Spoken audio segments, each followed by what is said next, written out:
अभी अलग अलग पीरियड के अनुसार आपको मानदेय देने की व्यवस्था है।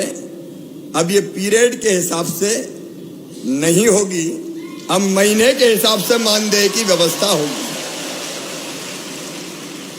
और मानदेय भी जो हम तय कर रहे हैं, वर्तमान जो होता है अतिथि शिक्षक वर्ग 1 9,000, इसके स्थान पे 18,000 रुपया दिया जाएगा।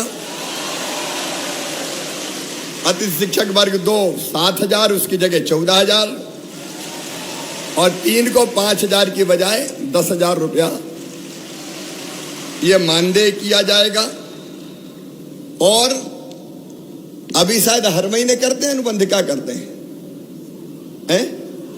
साल का। तो अब बीच में कोई भी गैप नहीं होगा, एक बार अनुबंध हो गया तो पूरे साल चलेगा। क्योंकि कुछ समय पढ़ाए वो उस समय करें क्या, आखिर उनकी भी तो जिंदगी का सवाल है। और इसलिए एक बार अनुबंध का मतलब साल भर उनकी सेवाएं चलेंगी। लेकिन इसके साथ साथ अब इस अनिश्चितता के भंवर से निकालने की भी एक परमानेंट कोई योजना बनानी पड़ेगी। और इसलिए हम एक शिक्षकों की भर्ती में अभी तक अतिथि शिक्षकों को केवल 25% का आरक्षण था, अब 50% बढ़ा के किया जाएगा।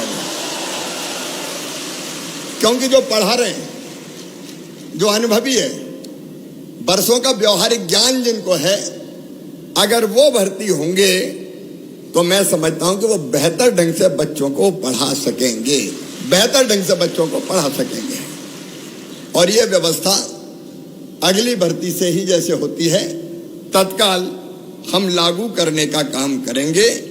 और अतिथि शिक्षकों को उच्च शिक्षा विभाग के अनुसार प्रतिवर्ष 4 और अधिकतम 20 अंक बोनस के रूप में ये प्रदान किए जाएंगे, ताकि अधिकतम उनका चयन हो सके, उनका सिलेक्शन हो सके।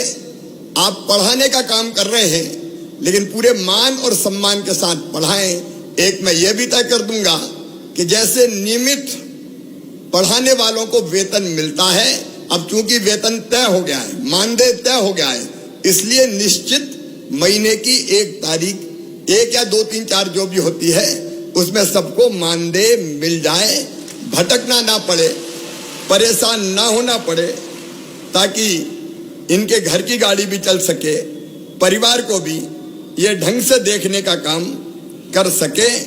और एक मैं गुरुजियों की तरह एक योजना बनाऊंगा कि जिसमें पात्रता परीक्षा लेके भी हम अतिथि शिक्षकों को नियमित करने की दिशा में आगे बढ़ सकें। जब गुरुजी के लिए किया है तो उनके लिए भी हम सोच सकते हैं।